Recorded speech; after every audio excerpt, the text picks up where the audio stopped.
When Marvel Studios announced Thor Love and Thunder coming out 3 years ago at Comic-Con 2019, I was shocked, but I was also excited for another Thor outing. I am a big fan of the Thor movies.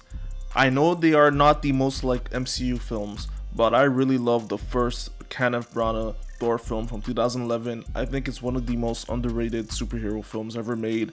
I like Thor 2, it was definitely a step down, but I think people boost with how bad it is. I think it's a okay movie, and Thor Ragnarok obviously is just fantastic.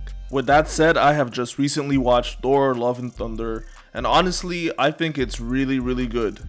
Chris Hemsworth again kills it as Thor. He's hilarious when he needs to be, but also serious and emotional and dramatic when the situation requires, and I think he just has mastered the role at this point. Christian Bale as Gore the God Butcher, he kills it as well.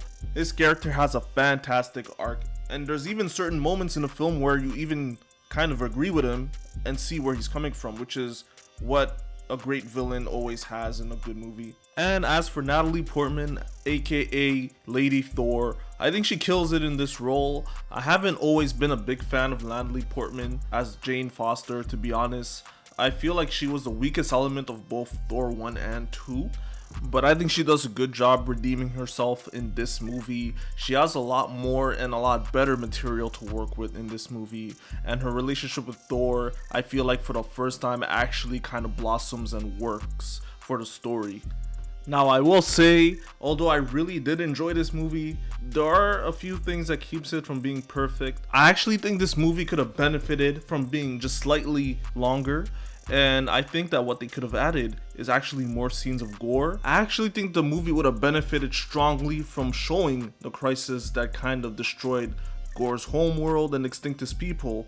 And it would have been nice to see maybe, a 10-minute scene of the precursor of the first scene of the movie when Gore and his daughter are dying in the middle of the desert. I think that precursor to the crisis that happened on his world is very important because it gives us additional context as to why it was such disrespect for this god to dismiss Gore when he goes to him for help, right? I hear a lot of people say that the big issue with this movie is that there's too many jokes and it doesn't take itself too seriously. I highly disagree because Thor Ragnarok and this movie I feel had like a similar amount of jokiness, and I love Thor Ragnarok, but not every single joke worked in it. But obviously for most people it didn't derail the movie. And I feel like this movie, for the most part, the jokes did work. I think for me, the number one thing holding this movie back is really Gore. And that's not because he's a bad character in the movie.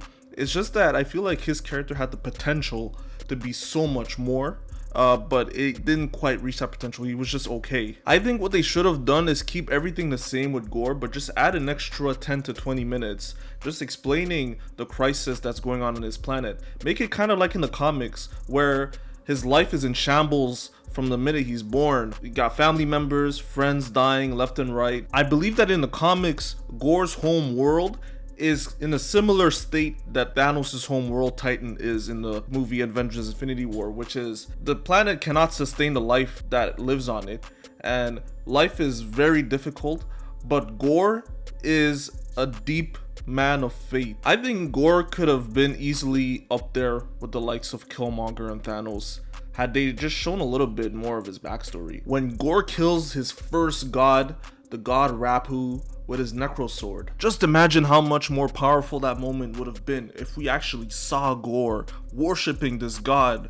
Imagine we saw Gore at his absolute lowest point worshipping this god, and then he meets him and this god is kind of a dick and tells him, sounds like your problem, bro. I think that would have had the whole audience on board with Gore's mission right from the get-go. I also would like to have seen more emphasis shown on Gore actually butchering gods. I feel that this movie needed some sort of montage sequence of Gore killing a bunch of gods just to kind of assess his power level for the audiences. I really do feel that having a god butchering montage in the movie would allow us as the audience member to really feel the stakes when Gore finally encounters Thor. I think that first scene of Gore killing Rapu with the necro sword, that was an okay way of showing us that Gore is capable of killing gods, but I feel like we needed a little bit more, because when he actually does encounter Thor, I felt like Thor was in trouble, but I never felt like, oh shit, how is Thor gonna get out of this? Another thing that I think would have really added to this movie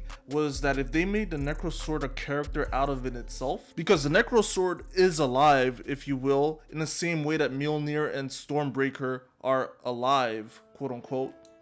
I think that we could have used more scenes of the Necrosword behaving on its own. In the comics, I know that the Necrosword gives Gore kind of some sort of suit for him to be able to travel to different planets. It would have been cool if that happened in the movie, because I know that he uses the Shadow Realm to travel, but I think we should have had at least one scene of him actually traveling from planet to planet, just to kind of better understand his powers. All things being considered, besides that, I don't really have any other issues with the movie. I thought that Russell Crowe was really funny and really good as Zeus. I'm excited to see where they take things with Hercules versus Thor. That should be interesting. I hear a lot of people say they had an issue with how the kids at the end ended up getting the power of Thor for a limited time. To me, it didn't really bother me at all. Like, it was kind of random, but I kind of just assumed that this is a new power that Thor learned. Similarly to the Hamdall communication thing with the eyes, I think that is just something he developed over time, so it didn't really bother me that much. I felt that they finally gave a lot of time to explore and develop the relationship between Thor and Jane, and their relationship in this movie really does work, and I think it's one of the highlights of the movie, and the ending is quite emotional, I think. All in all, I think I'm one of the few people that actually really did like this movie. I think it's a pretty strong follow-up to Thor Ragnarok, and I'm excited to see where else they take Thor in future sequels. As of right now, I would rank this movie a 7.5 out of 10, and for its place in the MCU's Phase 4. It's definitely better than Black Widow and Eternals, but not as good as Shang-Chi and No Way Home. Alright guys, thanks for watching my review for Thor Love and Thunder. Stay tuned next week for my review of Nope.